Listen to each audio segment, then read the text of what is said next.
Amém? Recebemos, né, esse chamado para o trabalho de Deus e o nosso descanso. Amém? Pela essa mensagem. E queria chamar aqui, vem cá, Paulo Júnior. Aproveitar que você vem nos fazer esse presente. Vem cá, Luca. Vamos botar 3 cadeiras aqui, tá bom? Vamos colocar 3 gerações.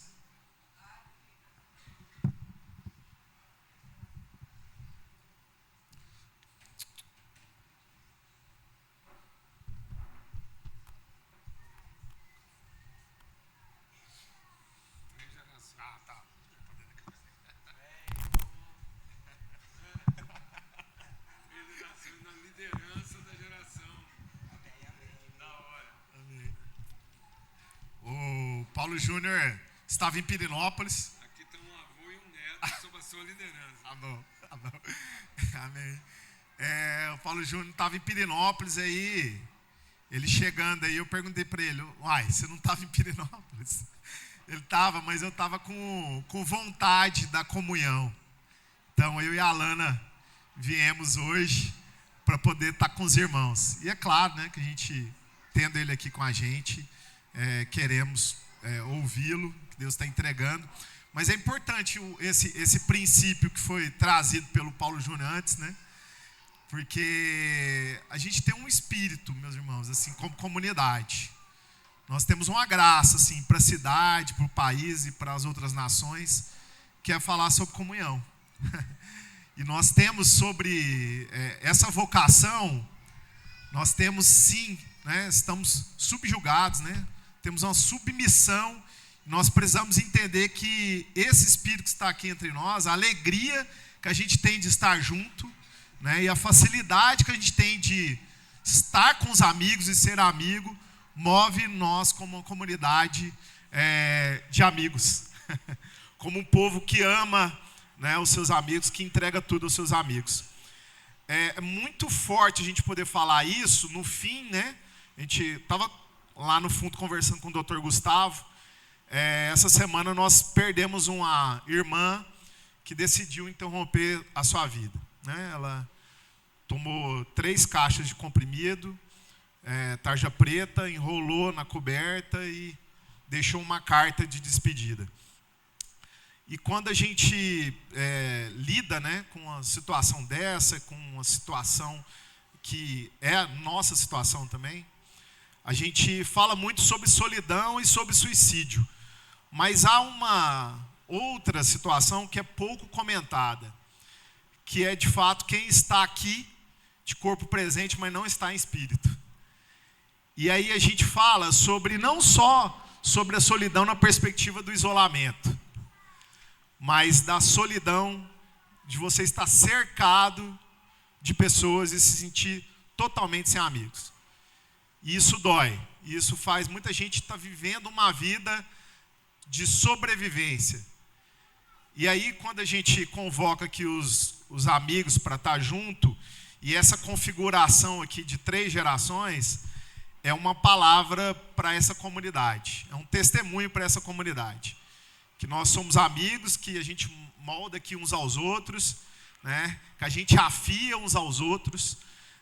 Que a gente está pronto aqui, mesmo numa sociedade muito performática, principalmente a de Goiânia, a gente costuma se olhar na perspectiva de palco e de plateia e quase que um balé performático.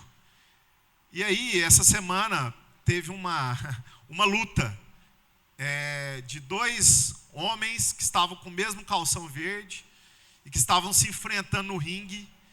E um deles decidiu sair das regras, e os outros tomaram as dores e invadiram, e cada um decidiu ali fazer a sua justiça e de fato romper com aquele trato. E um deles deu um soco na nuca do outro, e o outro não estava preparado para aquele oponente, e foi ali à lona. E aí a gente olha para essa situação do ringue. Nós que estamos sempre desafiados, né, a sempre estar na situação de retaliação, de bloqueio, de não escuta. E a gente acha sempre que alguém que está querendo nos moldar é um oponente. Sempre alguém que está querendo nos aconselhar é alguém que simplesmente quer nos tirar da nossa direção, do que a gente acha que está certo. E aí a gente queria compartilhar aqui hoje com as nossas vidas, assim, com os nossos testemunhos, de pessoas que foram restauradas a partir da amizade, que foram restaurados, a minha vida foi restaurada a partir de homens que entenderam, né, quão é importante você entrar no ringue e jogar dentro das regras, mas principalmente ser honesto com seus irmãos. E ser honesto dentro do ringue é você dar o soco no lugar certo, na hora certa. Nós hoje temos uma mensagem muito forte a partir das nossas vidas, e a gente queria depois que você, com toda espontaneidade, que tenha um testemunho para compartilhar sobre a amizade, que você vem aqui à frente. Mas a gente queria muito falar sobre isso, sobre esse movimento de você não estar sozinho. A OMS, o ano passado, ele instalou agora uma comissão. E essa comissão chama Comissão de Conexão Social. Eles entenderam que era mais importante agora, em termos de saúde mental, é tratar da solidão. E aí, agora a OMS definiu algumas ações práticas. E aí eu fui fazer esse estudo e entender o que era isso. E eu vi que todas essas ações práticas eram contempladas na comunidade, na comunhão. Mas, claro, nós íamos muito além. E é esse além que a gente quer que você viva. É esse além que você é convocado para estar junto. Porque a OMS trouxe um outro número. 70% dos adultos hoje, eles estão insatisfeitos com as suas relações, com as suas amizades. 70% hoje dos adultos se sentem mal amados. E aí a gente olha numa perspectiva assim, o que é ser amado, mas mais do que isso, o que é ser amigo. E a gente encontra na Bíblia um exemplo muito forte, né, do que é ser amigo. Que nós conhecemos muito sobre a paciência de Jó, né, nos ensina sobre a paciência, mas a gente sabe muito pouco sobre a amizade de Jó, sobre o amigo que era Jó. Então hoje a gente quer compartilhar, né, Luca? Sim, eu quero honrar aqui a vida do Luca, esse jovem que é o meu amigo, que me soca, né, lá atrás mesmo. A gente está sempre no ringue junto. E ele chegou com 16 anos nessa comunidade, conhecido como o cara que dava soco pelas costas, pela nuca, né? Mas ele aprendeu aqui a brigar, ele aprendeu aqui a ser justo e principalmente a ser amigo. E hoje ele luta com honra.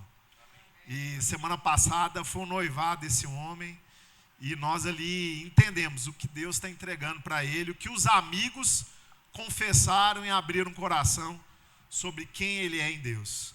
Isso nos fortalece, meus irmãos. Isso diz muito, assim. Nós precisamos ouvir dos nossos amigos o que Deus tem entregado para eles sobre nós. Então Jó, ele passou por esse processo, né, Luca? O que Deus revela para você nessa passagem aí? Aqui a gente não combina nada, né, Luca? Mas assim, é importante a gente conversar, porque essa semana Deus está entregando sobre essa passagem, né? E a gente quer estar assim, muito conectado ao que Deus está entregando. Amém, amém.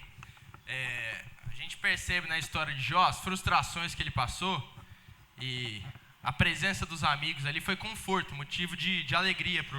Alegria é uma palavra muito forte, mas motivo de repartir a dor dele foi a presença dos amigos. Eu acho que um texto que norteia muito bem essa conversa que a gente está começando aqui agora está lá em 1 João, no capítulo 1, versículo 5, vai dizer assim: essa é a mensagem que ouvimos dele e que agora lhes transmitimos.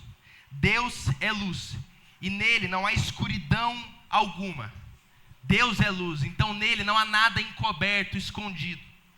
Portanto, se a gente afirma, se a gente vem aqui, bate no peito, se a gente louva alto, se a gente se levanta no momento de ministração, se a gente afirma que tem comunhão com ele, mas vivemos na escuridão, vivemos encobertos, vivemos escondidos, solitários, a gente está mentindo e não praticamos a verdade.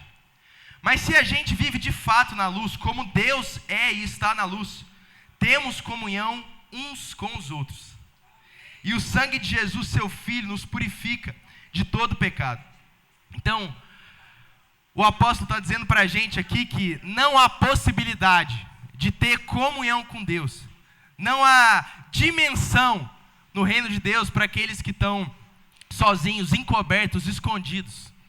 Então, a comunhão é onde os amigos vão rasgar suas vestes, se despir da vergonha, para chorar junto e estar com aquele que está sofrendo.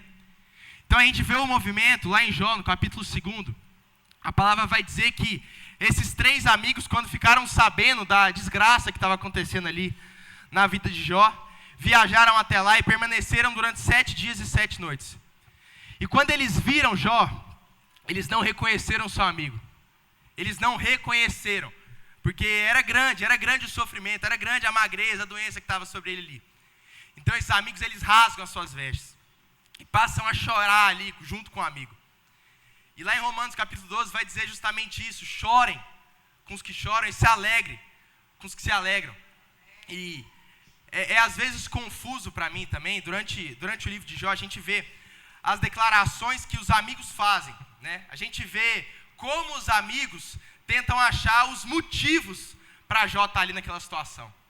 E aí eles começam: meu irmão, você não pecou em alguma coisa não? Porque, olha, esse Deus, ele é justo, ele é compassivo.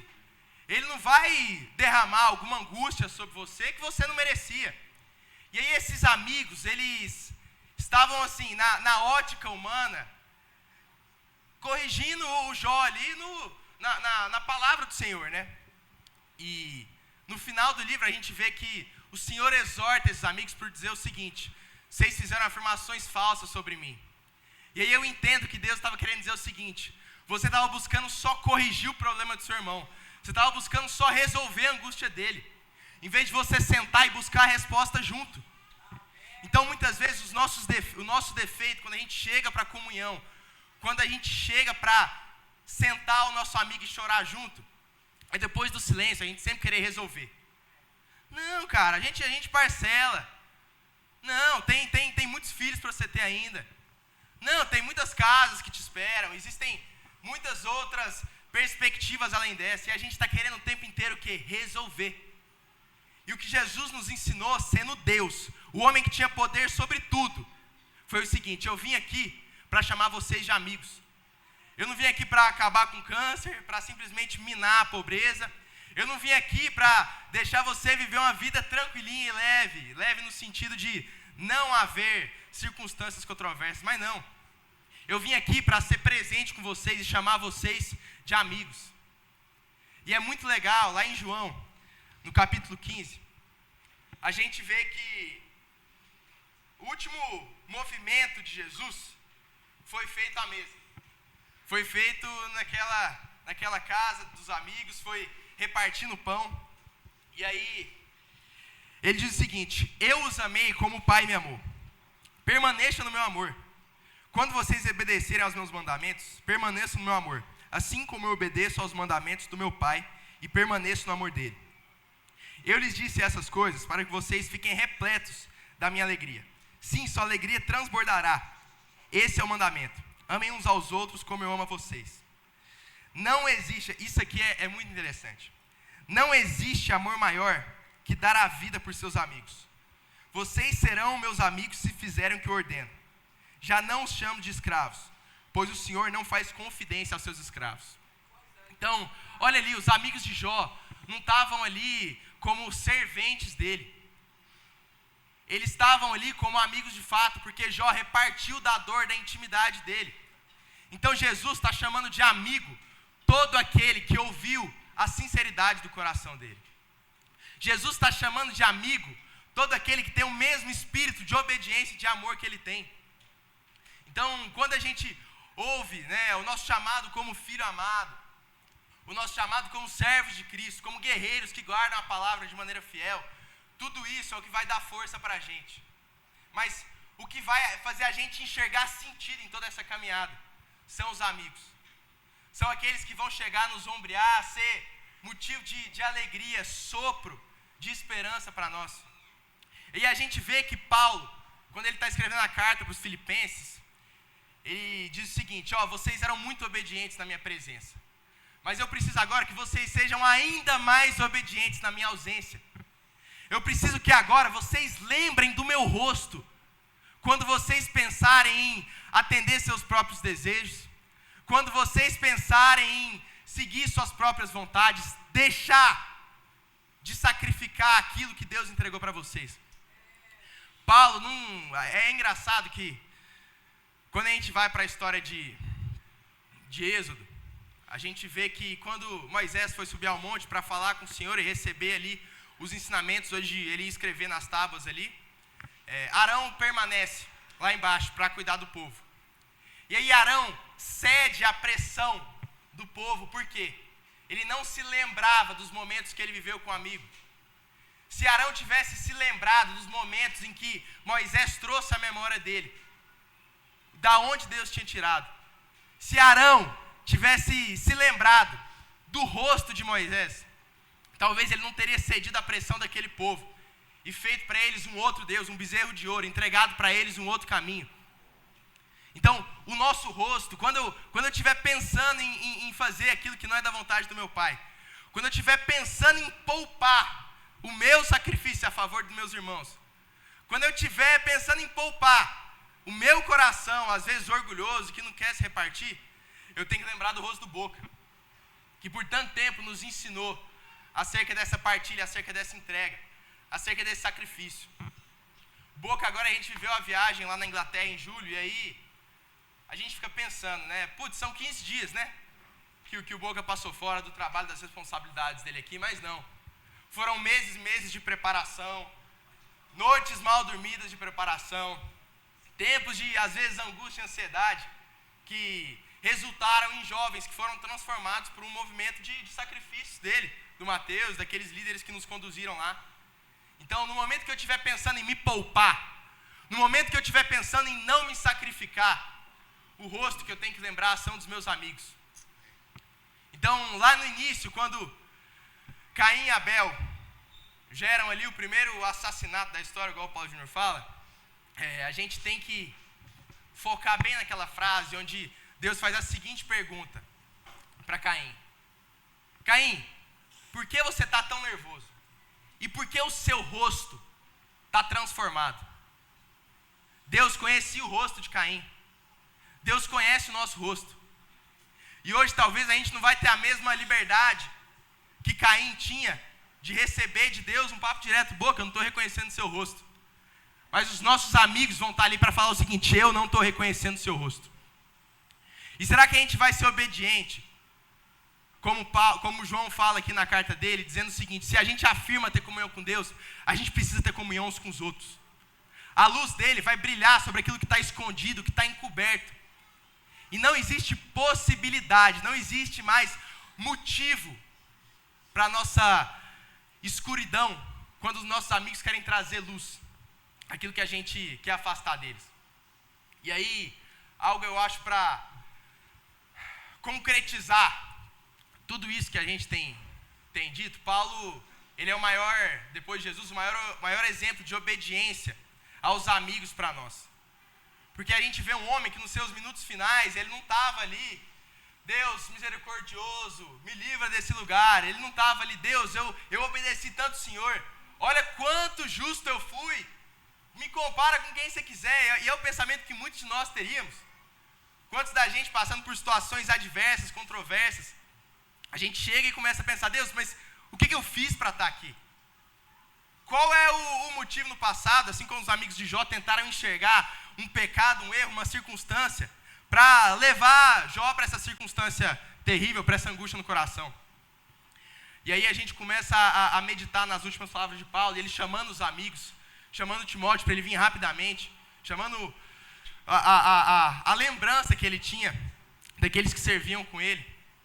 E na carta de Filipenses fala algo muito interessante, que ele diz o seguinte: para mim era mais vantajoso eu estar descansando com Deus. Para mim era melhor se Deus me levasse agora e eu estivesse com Ele. Mas existe um motivo pelo qual eu ainda permaneço nessa terra. É por vocês. Paulo está dizendo que é por nós que ele não está sendo arrebatado aos céus. É por nós que ele não tentou agilizar a passagem dele para a eternidade. É por nós, é pelo mandamento que ele está deixando aqui, que ele decide suportar aquele sofrimento. Que ele decide se sacrificar, abonar aquilo que ele já tinha ganho, aquilo que ele já tinha pertencido a ele. Então, eu acho que nós só estamos aqui, Boca, para testemunhar daquilo que a gente tem vivido. Nós só estamos aqui para testemunhar daquilo que a gente tem vivido. Porque se for para a gente se encher, para não desaguar um no outro, não faz sentido nenhum. Não faz sentido nenhum. E aí Jesus vai dizer o seguinte: usem a riqueza que vocês têm, usem os recursos, as virtudes, para fazer amigos. Porque esses vão te receber nas moradas celestiais. Tudo que a gente tem a nosso favor. Se você tem uma casa bonita, começa a pensar quantos churrascos você pode fazer ali. Se você tem recursos para, às vezes, celebrar mais do que os outros acham necessário, comece a pensar quantas pessoas a mais você poderia chamar de amigo. E é interessante que a gente tem um costume, eu falo que isso é um desafio meu, de, às vezes, separar a rotina dos nossos amigos da nossa rotina cotidiana. A gente não quer... Eu tenho esse desafio, não quero misturar muito. Por exemplo, meu profissional, o meu labor ali, a empresa que eu trabalho, com um amigo, eu já tive algumas crises assim, de eu chamar amigos para trabalhar comigo, e aí eu acabar me frustrando eles. Aí eu comecei a falar, cara, não vou mais trabalhar com meus amigos não, porque eu tenho que vestir aqui a capa às vezes do funcionário, do colaborador, e lá fora ter que vestir a capa do amigo, isso é muito difícil. E aí eu comecei a entender que nós somos um só. Independente do lugar onde eu estou, independente da postura que eu estou assumindo, eu tenho que chamar o outro ali de amigo. E hoje eu estou tendo o privilégio de trabalhar com os meus amigos. O Loz está aí, começou a trabalhar comigo essa semana, a gente começou a trabalhar junto. Eu tenho outros amigos que estão vindo aí, a gente está desenvolvendo algumas coisas bacanas junto. E eu comecei a entender que, cara, agora eu tenho um motivo ainda maior de alegria. Agora o meu trabalho não é só para mim. É porque eu quero que os meus amigos desenvolvam junto a mim e a gente coopere não só para o nosso bolso, mas que a gente coopere para as outras pessoas enxergarem sentido no que a gente está fazendo. Eu quero que as pessoas, ao ver a gente junto, colaborando um com o outro, enxerguem que, putz, isso aqui não é a favor só de um CNPJ, isso aqui não é a favor só de um lucro, mas isso aqui é para transformar uma relação, que às vezes era só algo profissional, em uma virtude. Alguém que no dia a dia vai colaborar com uma angústia. Alguém que no dia a dia vai ouvir de um sofrimento. Então a gente começa a entender que agora não mais a gente tem que chamar o outro de colega. Agora não mais é o parente. Agora não mais é o funcionário. Agora a gente tem que chamar eles de amigo. Porque enquanto a gente chamar eles de amigo, aí sim eles vão entender esse amor do Cristo. Aí sim eles vão olhar para nós e dizer o seguinte: esse rosto me traz paz. Eles vão olhar para nós e dizer o seguinte: eu enxergo sentido na maneira com que você vive. Me apresenta isso.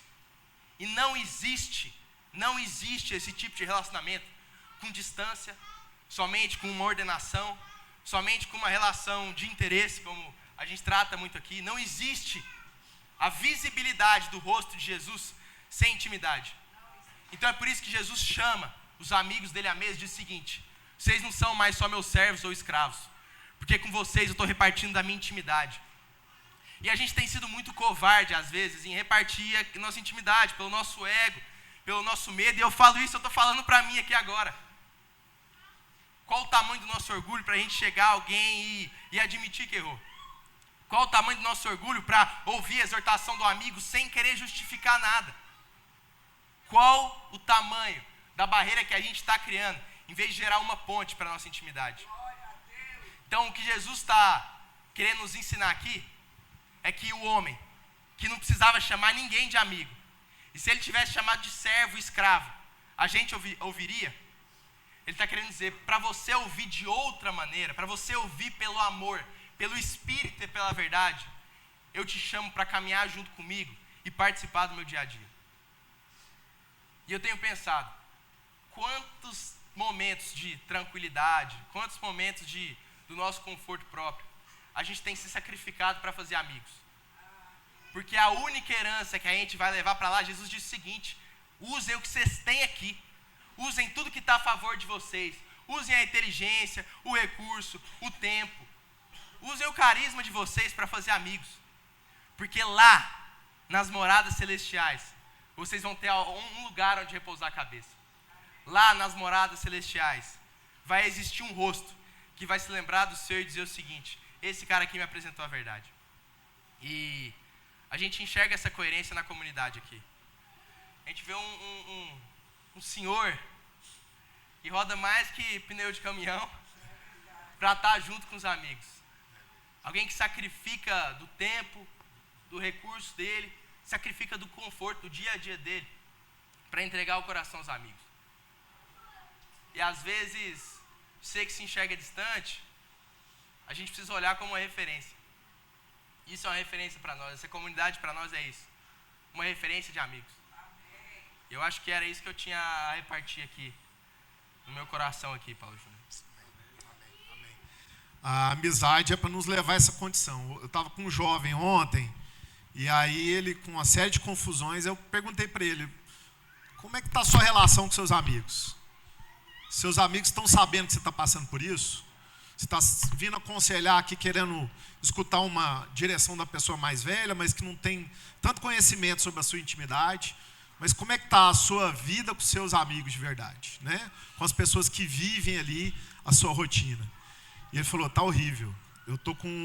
Meu pai está com um problema financeiro seríssimo, com um problema de saúde, e eu, como filho mais velho, me vejo na responsabilidade de assumir tudo isso. Com 15 anos, eu estou extremamente oprimido.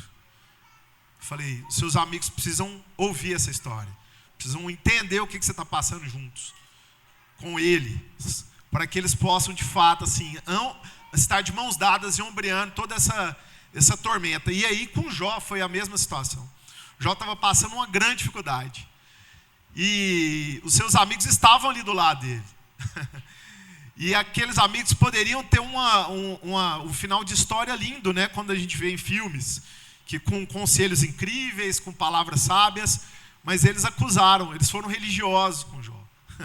Às vezes você vai ter amigos que vai ser assim, que você vai compartilhar a intimidade, vai expor, e eles vão aproveitar isso e vão contar para a cidade inteira.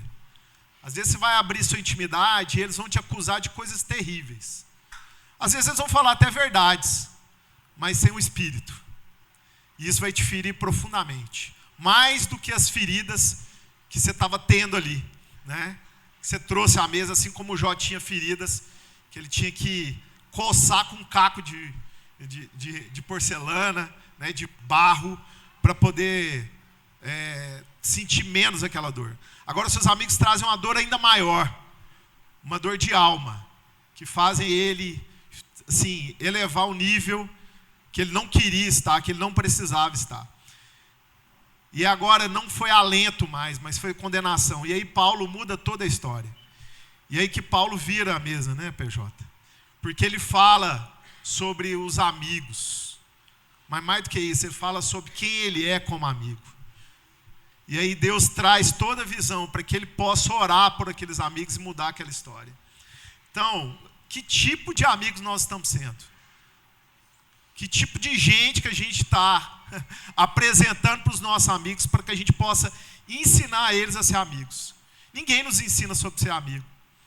Só Jesus, que trouxe um certo padrão, um sério padrão, que entregou a vida dele por completo pelos seus amigos. E no momento de maior dor, lá em Getsemane, ele chamou esses amigos para estar junto. Na maior angústia de Jesus, ele chamou os seus amigos para estar junto. E normalmente nós usamos de outro mecanismo. A gente se isola e a gente não quer compartilhar aquela dor. A gente não quer mostrar as nossas fraquezas numa sociedade extremamente performática. E isso está levando a gente à morte. Isso está levando a gente a um sofrimento. E a gente deixa de passar tudo aquilo que Deus entregou para nós. Entregar a nossa riqueza na mesa. Eu tive um treinamento muito bom por 7 anos eu evangelizei, a gente teve ali, né, à frente uma missão para ciganos aqui em Goiás. E, né, a gente tem o nosso trabalho e mesmo assim a gente conseguia 3 vezes por semana estar com esses ciganos. E aí era um treinamento para minha religiosidade, porque eles não eles não dominavam, né, a escrita e às vezes até a oralidade mesmo da língua portuguesa, mas eles tinham um chamado ali como povo, eles faziam a leitura das pessoas. Eles conseguiam, né, passado por várias gerações, eles foram ensinados a fazer a leitura das pessoas. E aí a primeira orientação que eu tive foi: você vai entrar agora nessa seara, nesse campo, mas deixa eu te falar, eles vão te ler por completo. E se não tiver coerência, eles não vão te aceitar nem entrar no acampamento deles. E eu tive que despir, eu tive que romper com todos os meus preconceitos, com toda a minha religiosidade, com tudo que eu achava que era, né, que estava preparado para estar naquele ambiente. Simplesmente eu tive que me despir e entrar naqueles acampamentos literalmente nu.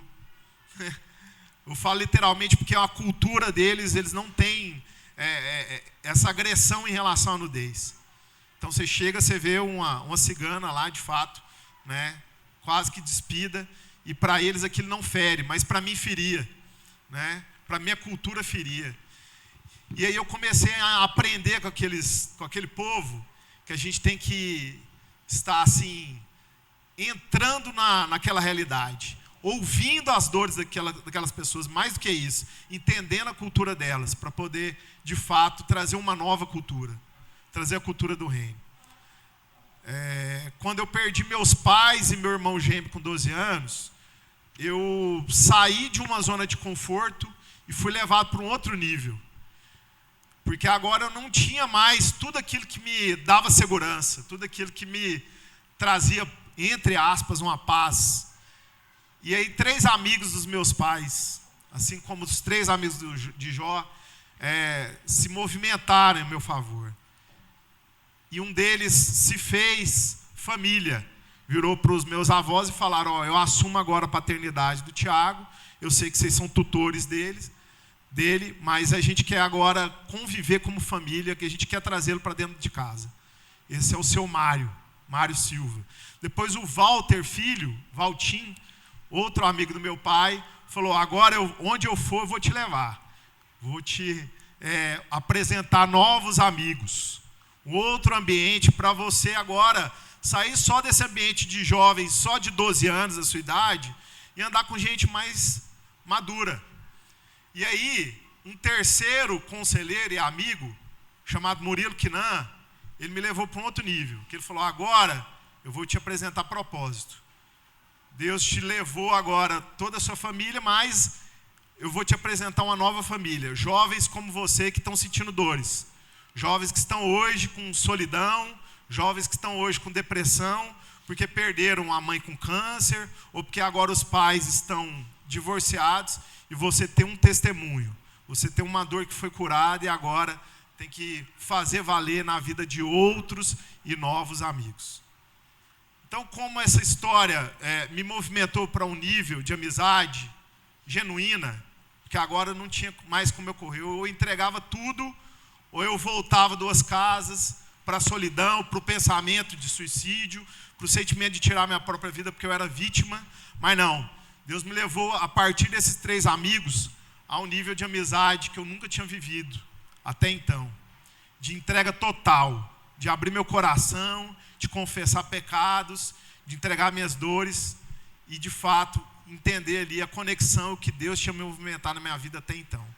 Então, meu irmão, tudo que Deus está movimentando nas suas dores, tudo que Deus está fazendo agora, você mexer aí dentro, é para gerar testemunho para os seus irmãos. É para que seus amigos possam ser alimentados por você. E muitas vezes a gente está reprimindo, né, essa vocação de Deus em nós, esse chamado que Deus estabeleceu para cada um. E só para a gente desenhar isso de uma forma muito clara, tem um experimento que foi feito na Universidade de Virgínia, que eles separaram 6.000 pessoas. E um grupo de 3.000, outro grupo de 3.000. E aí, a partir desse grupo de 3.000, eles colocaram de frente para a montanha e falaram: qual é o tamanho dessa montanha? Fala para nós, assim, em termos verbal, né, tátil e visual. Quanto você acha? Eles colocaram um tabladinho assim na frente para a pessoa medir de forma tátil, visual e verbal. Quanto você acha que mede essa montanha? Os primeiros 3.000 que foram colocados isolados de frente com essa montanha, falaram que a montanha era muito mais alta do que normalmente, do que era o padrão. E aí os outros 3.000, eles colocaram ao lado de um amigo. E aí eles fizeram a mesma pergunta. E aí esse segundo grupo, que estava ao lado do amigo, falaram que a montanha era muito menor do que realmente era. E aí os doutores dessa pesquisa falaram: não, isso é muito subjetivo, assim, né? Como que isso está se tornando tão real para nós agora? É científico. Então eles fizeram o segundo modelo de pesquisa. Eles convidaram essas 6.000 pessoas de novo e falaram: agora vocês vão subir uma montanha com a mochila nas costas. E os primeiros 3.000 acharam a montanha muito mais difícil e íngreme para subir. E os outros que subiram com seus amigos acharam a montanha muito mais fácil e a mochila muito mais leve do que o primeiro grupo. Meus irmãos, o que a gente fala aqui sobre o Evangelho, o que a gente entrega aqui sobre as nossas vidas, às vezes parece muito subjetivo, né, PJ? Parece até filosófico. Tem gente que fala que é filosófico. Meu irmão, isso nós estamos vivendo todos os dias. E a nossa convocação é isso, para você emergir nessa realidade e viver o melhor tempo da sua vida, que é o tempo com seus amigos, que é o tempo com seus irmãos. Há muitas montanhas para enfrentar e a gente quer te convidar todos os dias para você olhar para essas montanhas e não achar a sua vida difícil. Porque tem outros irmãos que precisam subir essa montanha com você. Tem outros irmãos que estão passando por dificuldades ainda maiores, que estão sozinhos hoje. E o nosso chamado para essa comunidade é para nós estarmos juntos. É para nós estarmos extremamente conectados à realidade de cada um e que não haja mais jovens que estão tomando 3 comprimidos e deixando a carta de desabafo para os seus amigos. Que não haja mais jovens que veem a vida agora como um fim aqui, mas que possam viver na eternidade, mais do que isso, possam enxergar o que eles têm que viver aqui hoje na terra, o que eles podem entregar de abundância. Você entende isso, meu irmão? A gente está aqui e vê quase todo domingo um batismo, e vê o Paulo Júnior entregando um verbo, uma palavra para alguém. Você já se perguntou qual é essa palavra que você tem hoje para entregar para as pessoas? Qual é a sua maior riqueza para entregar nessa mesa? A mesa está aqui, está estabelecida para nós. Está para todos nós. Essa é uma igreja inclusiva, né, PJ? Pensa numa igreja inclusiva. Com certeza. Mas ela é muito mais do que inclusiva, ela é transformadora. Porque leva a gente a um nível... Primeiro nós resolvemos a relação, depois nós discutimos os assuntos. Então que os assuntos não definem a relação. A relação orienta qualquer tipo de assunto. Nós estamos tentando fazer a inclusão pelo assunto. Isso não é inclusão, isso é interesse. Quando você faz a inclusão porque você concordou no assunto, isso não é inclusão, isso é interesse.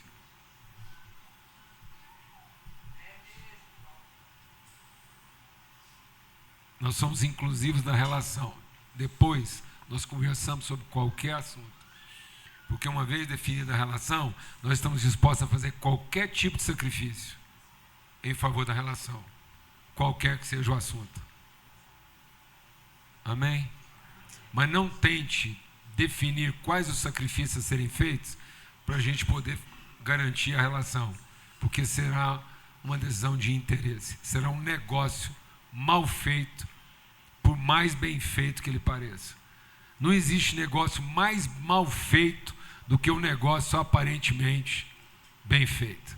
Agora, que é um negócio bem feito, é aquele que aparentemente foi mal feito, porque só 2 amigos podem fazer um negócio mal feito parecer bem feito. Mas 2 demônios conseguem fazer um negócio mal feito parecer bem feito.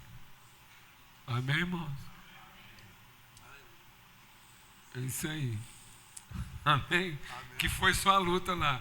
Você estava tentando arrumar um negócio bem feito e Deus falou, não, Lucas. Com os amigos, os negócios só prestam que é mal feito. Depois não é conversa. Amém? Glória a Deus, amado. Amém. Ó, a gente combina aqui só uma coisa. Eu vim para cá, eu e minha mulherzinha, nós veio viajando para estar sentadinho. Conversando, falando dos nossos desafios. Comemos um biscoito bom, um café legal lá em Pirinópolis. A Lana tomou um banho de descarrego ontem, como há muito tempo ela não tomava, aquele geladão mesmo, assim, cachoeira caindo, trem batendo nas costas, mergulhando na água gelada, nas pedras.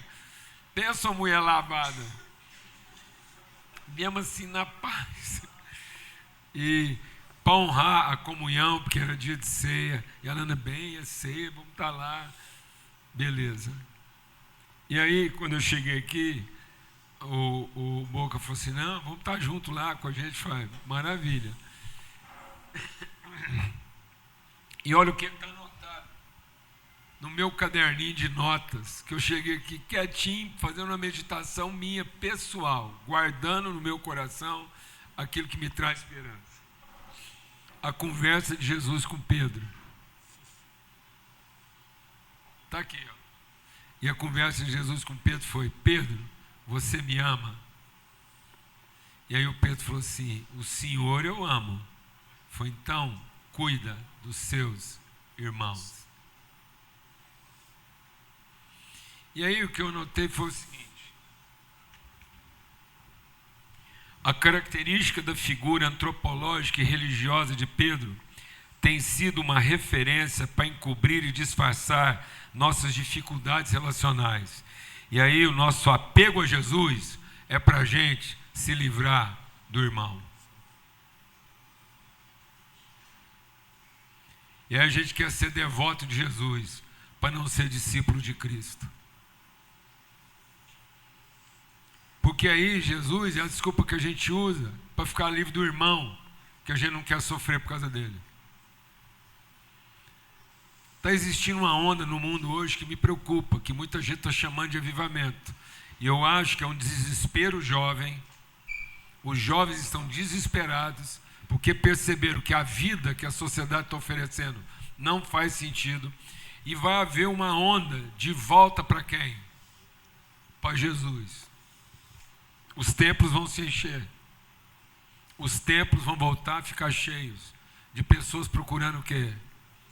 Jesus. Mas sabe o que Deus quer que você encontre? Seu irmão. Porque quando Jesus vai conversar com Pedro, lá em João, no capítulo 13, e ele prediz que vai ser traído, ele está falando com Pedro, Pedro, você vai me trair. E ele diz assim, Pedro, você vai me trair, mas um novo mandamento. Segura aqui para mim. Um novo mandamento eu estou dando para vocês. Como assim um novo mandamento? Sabe qual é o novo mandamento que Jesus está dando? É porque agora ele está trazendo uma nova interpretação do mandamento. Não é amar a Deus, porque às vezes você não entendeu. Às vezes você não entendeu. Não é que ele está trazendo um novo. Ele está trazendo a originalidade do mandamento que nós entendemos como lei e não como princípio. E aí, como lei, a gente achou, ame ao próximo, ou seja, ama quem começou a pensar igual você. Então nós transformamos o amor ao próximo àquele que finalmente atende minhas expectativas, meus interesses, minhas necessidades e os meus direitos. Aí a gente montou um sistema religioso e pensa assim, finalmente Jesus está me dando a mulher que eu mereço, o marido que eu preciso, o filho que eu quero ter. Então eu estou amando aquilo que de mais perto da minha cobiça Jesus me entregou. Nunca foi isso. Jesus está dizendo, eu vou te dar a interpretação. Sabe por que ele está chamando de novo mandamento? Não é um mandamento novidade. É um mandamento sem as contaminações e os envelhecimentos da nossa realidade. É um mandamento novo no sentido assim, eu vou te dar o mandamento na versão mais original, nova. Sabe o que quer dizer nova? Aquilo que não envelhece. Não é novidade. Ele não está dando uma novidade mandatária. Ele está te dando um mandamento na sua forma original. E na forma original é, assim como eu amei vocês. Eu não quero que vocês me amem. Assim como eu amei vocês, ame o seu irmão. Então o mandamento nunca foi um balizamento eu amar Jesus. O sacrifício de Jesus não foi para você amar Ele de volta. Para você e eu se inspirasse no amor dele por nós, para que com base no mesmo amor que ele teve por nós, nós possamos ter por quem? Pelas pessoas.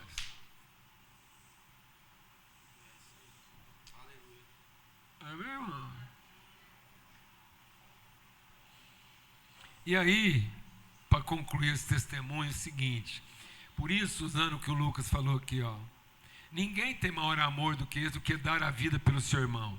E aí, vou te falar uma coisa, solidão é um problema crônico, principalmente de homem.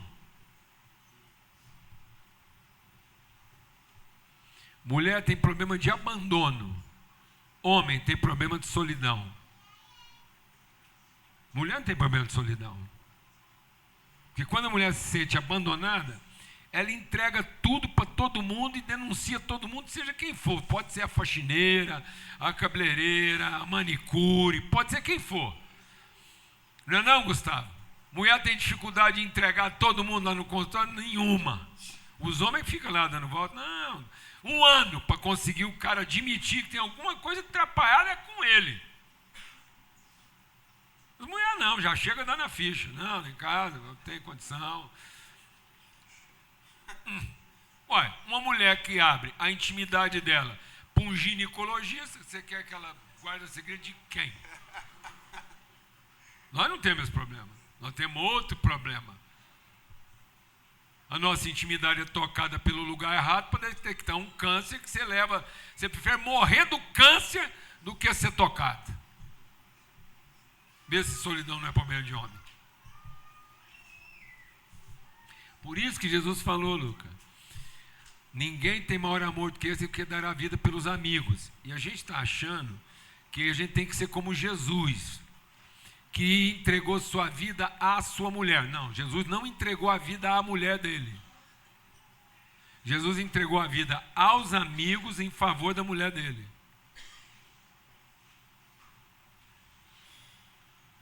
Amém? E muita gente está tentando salvar a mulher dele traindo os amigos. Em vez de amar os amigos, para no caso dele morrer, que é a coisa certa, pelos amigos, alguém vai cuidar da mulher dele para ela não ser viúva e nem o filho dele órfão. Então sabe o que é o maior amor de um homem? É ir lá e lutar as lutas com os amigos para saber que na comunidade dele não tem mulher viúva e nem filho órfão. Porque sabe quem cuida? Os amigos.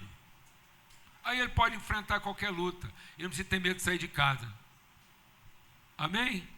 Aí você vai entender por que aconteceu um movimento igual a Legendários.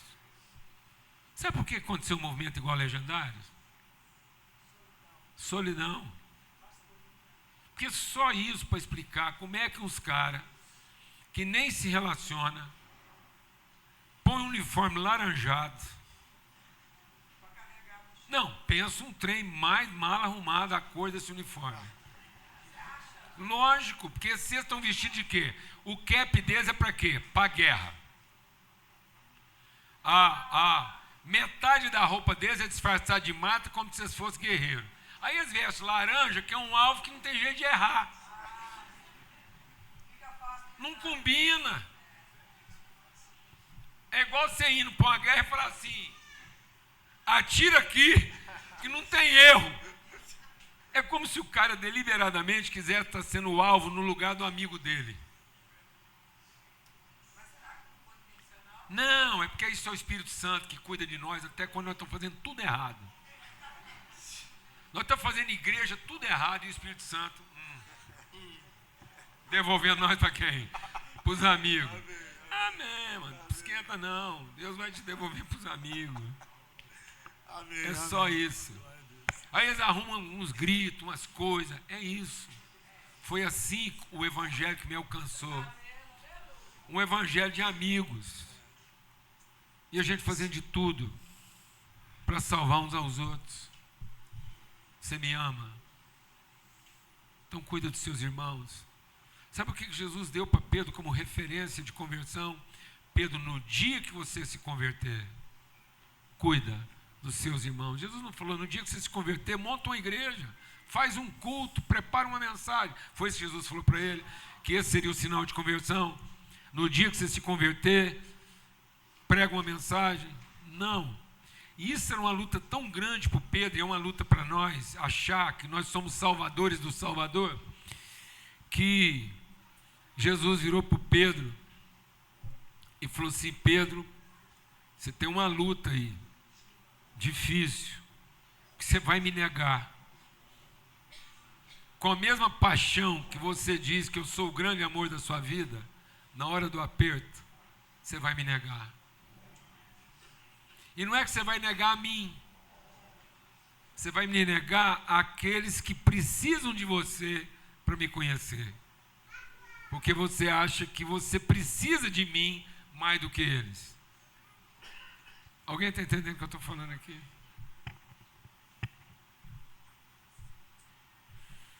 Isso era tão grave na vida de Pedro que Paulo um dia, lá em Gálatas, chegou para o Pedro e falou assim, quando Pedro chegou em Antioquia, eu tive que enfrentar ele face a face por causa da sua atitude condenável. Esse era o cara que amava Jesus, Pedro. E Paulo diz, você tem uma atitude condenável, porque você, quando chega alguém da lei, você se comporta conforme a lei. Quando chega alguém da graça, você é o primeiro a encher a cara de cachaça.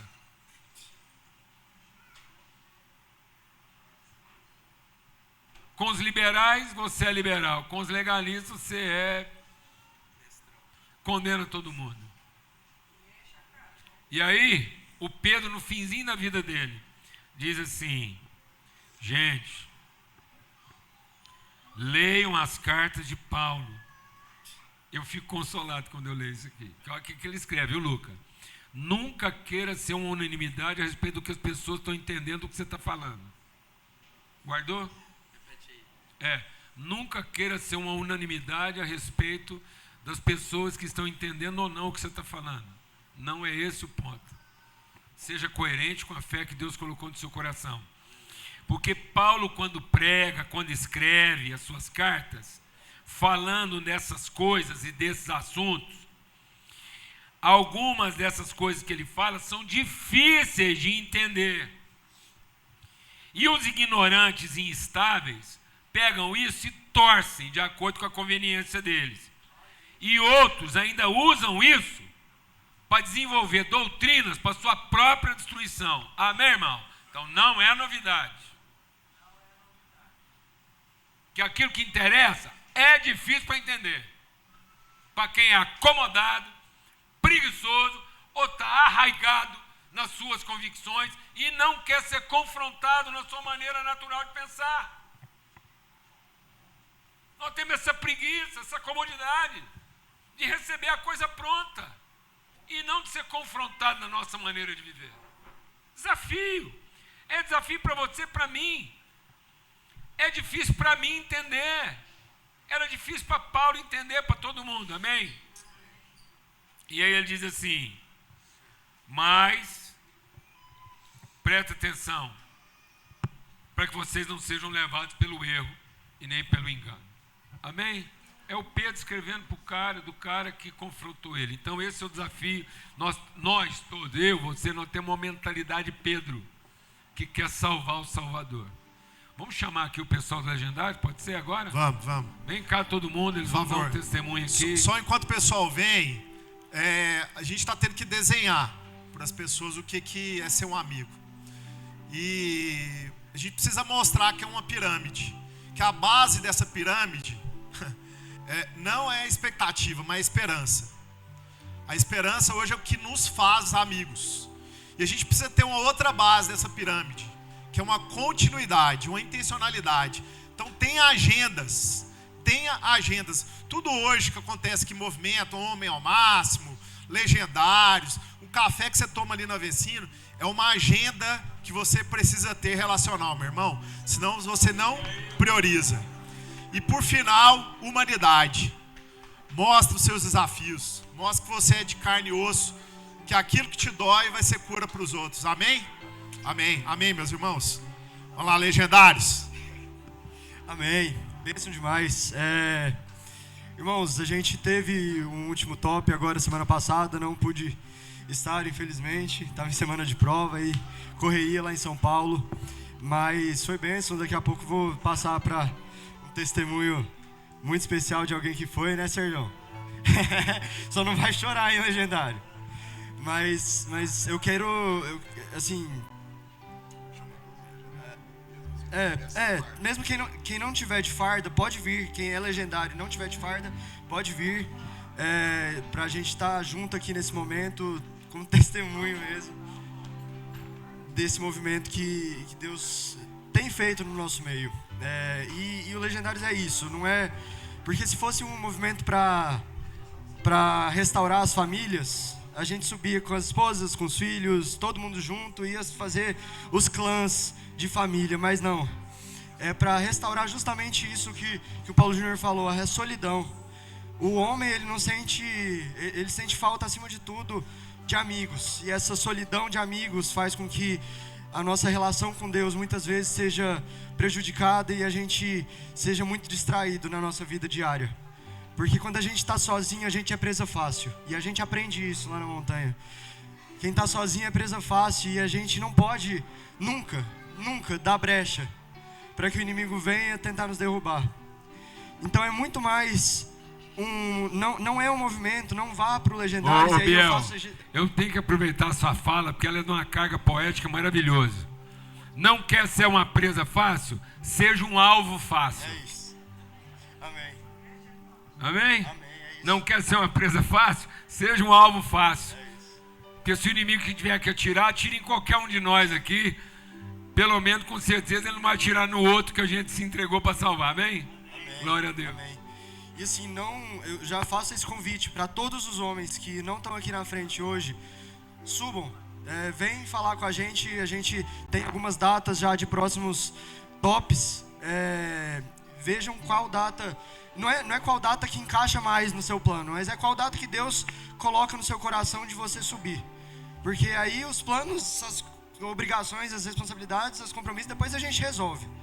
Mas tem esse momento, porque não é um momento que você não vai sair da montanha curado, mas você vai para a montanha tendo a oportunidade de ter um momento só você, Deus e seus amigos, sem as distrações da vida diária, sem o bombardeio de informações que a gente tem todos os dias aqui. Mas às vezes a gente precisa ir para uma montanha, não sozinhos, não como um retiro que, não, eu vou me retirar e vou só eu e meu pai, não sei o que e tudo mais. Às vezes isso pode tratar muitas coisas, mas a solidão não é algo que vai tratar. Então, suba a montanha. Às vezes é nesses momentos, vai ser nesse momento que você vai conseguir ouvir uma voz que está te falando há muito tempo, mas que era silenciada por todas as distrações que a gente tinha aqui. Sérgio, você como um dos mais novos legendários aqui, queria que você compartilhasse um pouquinho. Sérgio, legendário, não chora, hein? Tô brincando. É um negócio muito isso aqui que o pastor Paulo Júnior estava falando mesmo. É um negócio que beira meia loucura mesmo, né? Porque você vai para a selva para se camuflar, ficar o mais invisível possível. E lá a gente se torna o mais visível possível, né? E aí eu sempre me identifiquei, sempre gostei muito da natureza. sou caçador e tudo, então isso para mim, do que é enfrentar um legendário, para mim já era fácil, né? Mas eu queria ir com meu filho. E eu fui pedindo para Deus, falei, Senhor, se for para eu ir, que o Senhor me dê a graça de ir com o Mateus. E aí, para honrar isso, deu tudo certo. Honrar a vida do meu irmão Gorbian e do meu irmão Marlos aqui, que se não fosse por eles, não seria possível, né? Mas Deus já tinha tudo programado. E se for para falar aqui que a gente viveu lá, a gente ia ter que passar muito tempo aqui. Porque lá eles nos tiram das coisas que nos distraem. Pessoas que andam às vezes sozinhos, lá você aprende a andar em família.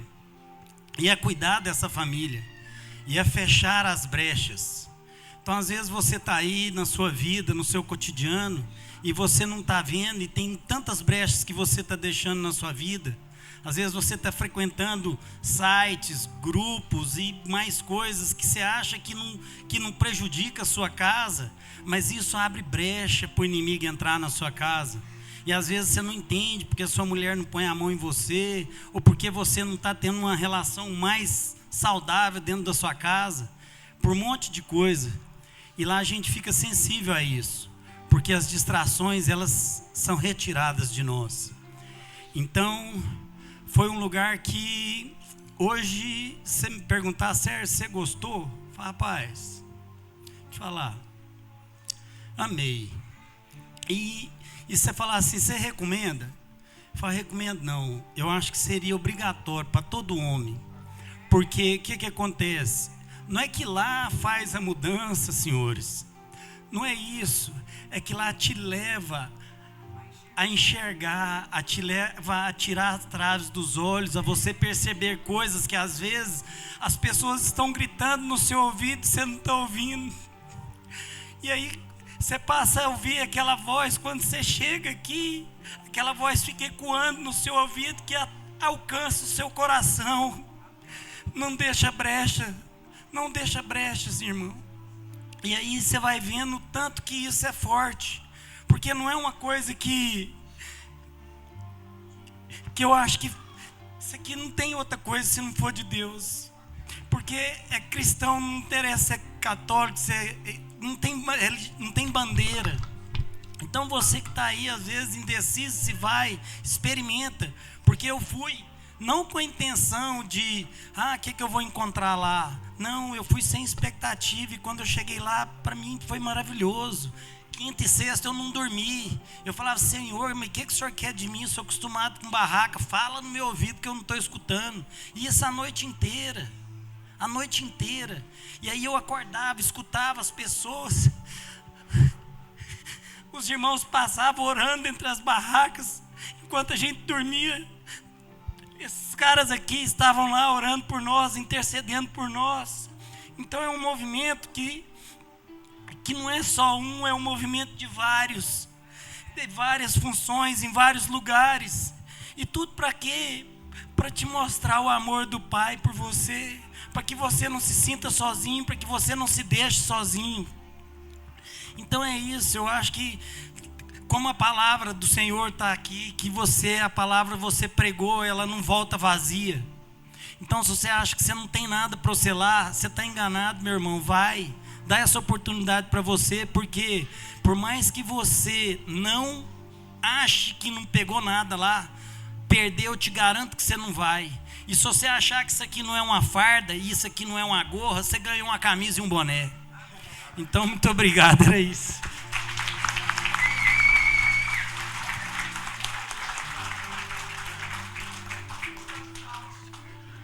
Nosso irmão Sérgio, né? Compartilhamos, já conhecemos esse tempo atrás. E eu também, na realidade, foi uma pessoa que eu pensava que não precisava, né? Falei, eu não preciso disso não, porque eu já faço tudo certo, né? A gente já pensa que faz tudo certo, né? A gente imagina tudo certo. Não, eu sou fiel com a minha esposa, minha família, tudo certo. Mas quando você sobe, gente, é diferente. Realmente é uma lapidação que, assim, cada um tem sua montanha. Cada pessoa, cada homem que sobe lá, ele volta uma pessoa diferente. Totalmente diferente. A visão é assim, uma coisa que abre. No primeiro dia que eu estava lá, eu falei, meu Deus do céu, o que eu estou fazendo aqui? Né? Pensava assim, nossa senhora, mas tipo assim, no decorrer dos dias que você vai passando, as noites, o encontro assim é muito forte. É muito forte e assim, realmente lapida a gente abre realmente a visão para coisas que você acha que está bem, mas não está. Então assim, a gente realmente tem que estar junto, né? A Irmandade, ela está assim, uma família, né? Nós estamos lá assim, que tivemos dificuldade, gente querendo abandonar, voltamos, buscamos o irmão, trouxe. Aí quando você vê a história do outro, aí que você fala, gente, a minha história está ótima. Eu precisei ajudar muita gente ainda. A gente acha que está ruim para a gente, algumas coisas que a gente vai se enxergar, e você vê que tem pessoas que precisam de muito mais ajuda do que a gente imagina. Mas assim, é Deus que faz essa... Realmente lá o encontro é muito forte, é Deus que mostra pra gente. E eu aconselho a todos aconselho assim, muito aí. É uma experiência diferente, uma espiritualidade muito grande. E realmente eu desejo que todos vocês abram o olho e vão. E se precisar de mim, eu vou estar à disposição também, pode ter certeza. Amém, glória a Deus. Irmãos, quem não foi ainda e tiver interesse, agora em outubro nós temos, fala comigo, qualquer um aqui, a gente vai disponibilizar um link de inscrição, amém? Nós vamos agora, bem a propósito da palavra, mostrar como é que um homem deve guerrear. E na sequência a gente vai compartilhar o pão, o vinho, ministrar a ceia, em nome de Jesus, amém? Legendários, posição.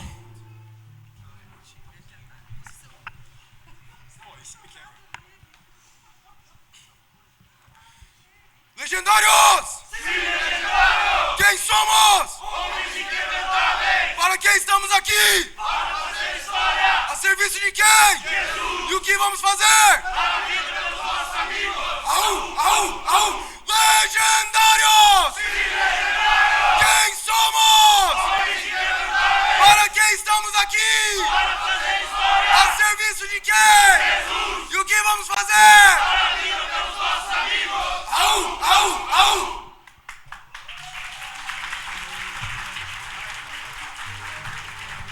Ó, agora você vai receber os elementos da ceia aí. Pega que esse microfone tá baixo, que o pessoal não tá ouvindo. Você vai receber os elementos da ceia aí pela mão dos legendários, tá bom?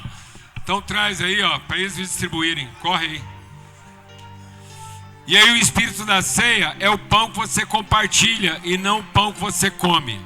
Muita gente acha que a ceia é comer o pão sagrado. E a ceia não é comer o pão sagrado. A ceia é santificar o pão compartilhando antes de comer. Amém? Amém? Família, vamos fazer isso sem dispersar.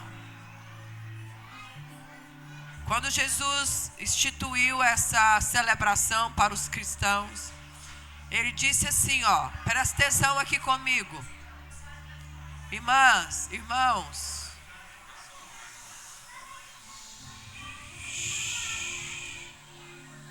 a palavra dita foi, fazei isso em memória de mim. Eu quero fazer o que Jesus fez. Pega aqui, amor. Tendo dado graças, tomou o pão. É isso que a gente faz em memória de Jesus. Essa é a memória. A memória não é comer o pão, é repartir antes de comer. Nossa, que essa fotografia aqui, ó, dessa imagem. Fazer isso, em memória de mim. A palavra de Deus diz que nós estamos ficando doentes. Todos estamos ficando doentes, porque quando a gente senta na mesa, a gente come apressadamente o próprio pão. Então a doença tá que a gente dessignificou o pão, a gente achou que o pão era para comer e nunca foi. O pão era para quê? Para repartir. A natureza do pão é a comunhão e não a fome. Amém? Por isso que o copinho que você recebeu aí é uma bandeja. Vira de cabeça para baixo assim, ó. Aí você tem uma bandeja. Aí você abre a bandeja e reparte o pão. Pronto, maravilha. Pronto, já está aqui.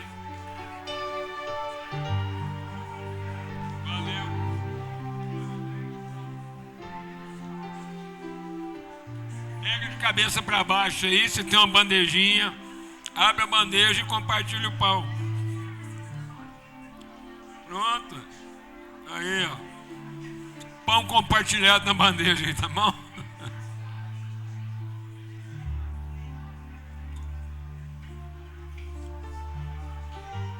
E agora você vai pegar o cálice. Esse cálice é o cálice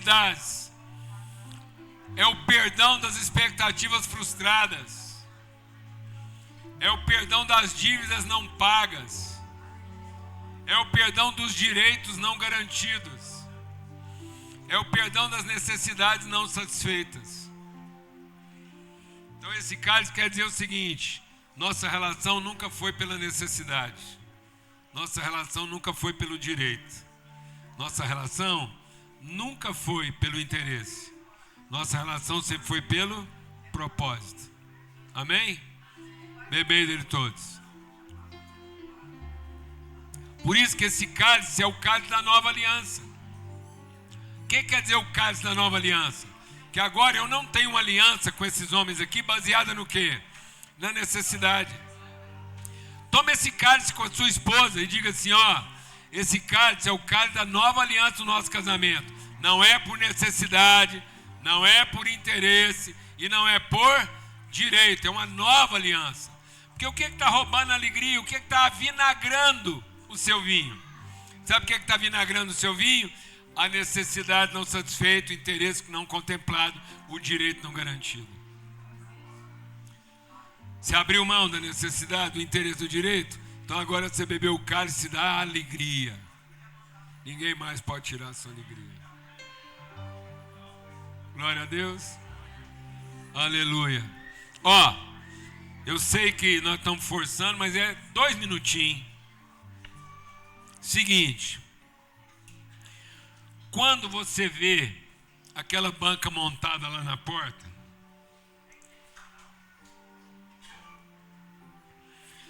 e eu sempre quero que aquela banca esteja ali, ou através do Werner, ou através do Zé Carlos, são 2 amigos nossos, que eu é que insisto para eles virem aqui, pelo menos uma vez a cada 2 meses, ou uma vez por mês. Se você chegar lá e falar assim, nossa, mas montaram uma banca de comércio aqui na porta, se você tentar achar algum culpado, sou eu. Eu, Paulo Júnior, assumo a culpa e a responsabilidade. Uma vez por mês. A gente tenta dar uma melhoradinha, às vezes um forrinho, às vezes não dá tempo. Que é o seguinte, é o meu empenho de trazer até você o que às vezes, por uma questão da cultura do nosso povo aqui, você não vai até lá. Eles expõem de tudo lá, mas eu prefiro que tenha lá, eu vou lá e identifico, principalmente os livros devocionários, as contações de história, os testemunhos. Então, por exemplo, está lá um devocionário que é um clássico, que marcou minha vida, que é o Mananciais do Deserto. Fizeram agora uma encadernação maravilhosa do Mananciais do Deserto. Pensa um trem bom para você dar de presente. Ah, um amigo meu vai fazer aniversário, o que eu dou? Nem preocupa de comprar uma calça que às vezes não vai servir, uma camisa que não é da cor. Ó, tem 2 coisas que quase atrapalham a amizade. Uma camisa grande ou pequena. Não quer errar? Dá um devocionário.